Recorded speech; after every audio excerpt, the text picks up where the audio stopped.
Hello and welcome to this week's BRN United. What an incredible and incredibly difficult week this has been.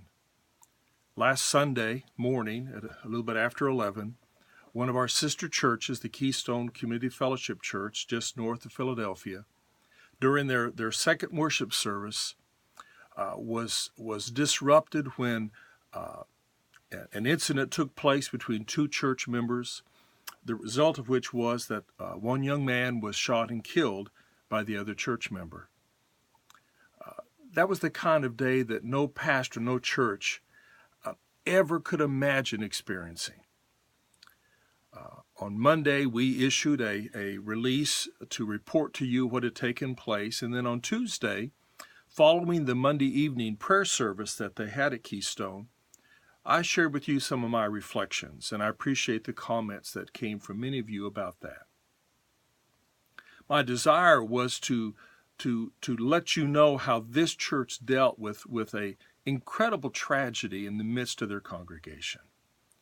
And how I was deeply just moved and impressed with how Pastor John Cope and the other pastors and leaders at Keystone Church helped the members to navigate an incredible tragedy.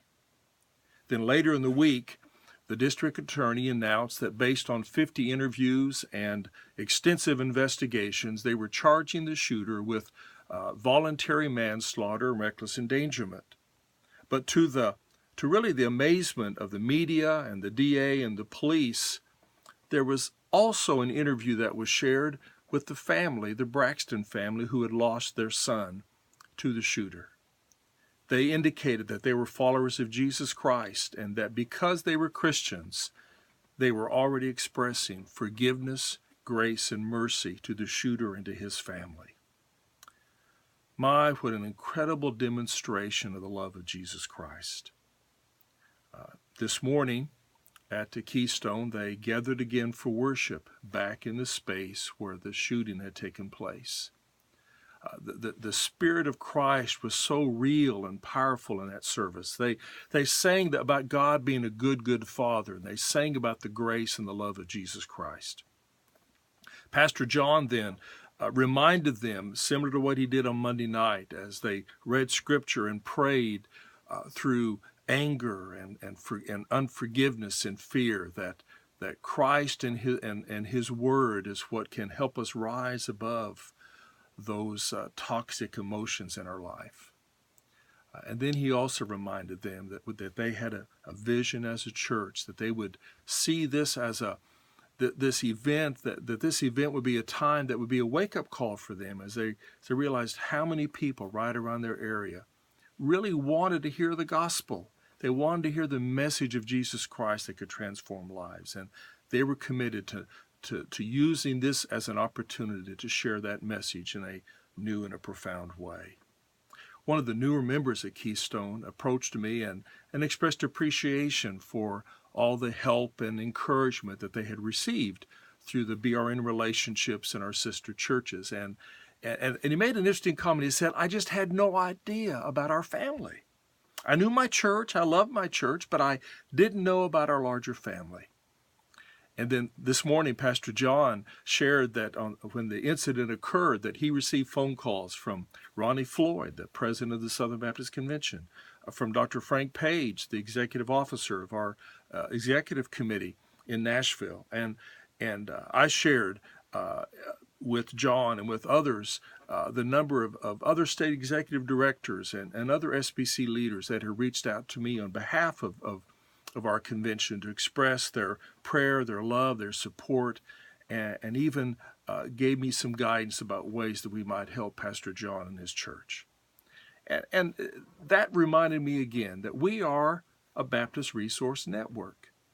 In my first video blog to you as I began serving you as your interim executive director treasurer, I referenced that one of the things that I really wanted to highlight during my tenure was community. And we talked about communication, but community also means relationships. And I was reminded of that again today, that how often we step up into situations when people are experiencing great tragedy, like Keystone, or we respond to a disaster and send out our disaster relief teams, and they provide incredible help. But I also wondered about how many churches today that might have, or how many pastors today might have just been encouraged if someone had reached out to call them and just say, hey, I was thinking about you, praying for you, prayed that you experience the blessing of God. When you consider that 75% of our pastors are bivocational, many of our churches do not have the connections, the face-to-face time because the pastors are caring for their family and working at a job throughout the week. And Sunday morning is about all the time they have together. And it just struck me that one of the things that I hope we can all do and learn, even from the experience at Keystone, is how critically important our relationships are, and connecting with one another and caring for one another and communicating with one another, because we don't know but what that moment may be a time of great encouragement for a pastor, for a church, for a church member that's struggling. I was deeply humbled this week to see our family care for part of our family in a very deep and profound way. But that's what Jesus calls us to be. We're called to be people who are known by our love. We live in a world that hears all of the anger and the rancor, but they're not hearing the message of love. And may this be one of the learnings that we take from the tragedy of this week. One other word, many of you have asked if we could pull together some resource material to help our churches evaluate what kind of policies and procedures and protocols they have in place to deal with security issues in their church. And so we are doing that. We're gathering information from churches within our state as well as across the United States, and we'll be making that available to all of our churches in the coming weeks. Thank you for joining us this week for the BRN United, and I look forward to talking to you again next week. God bless.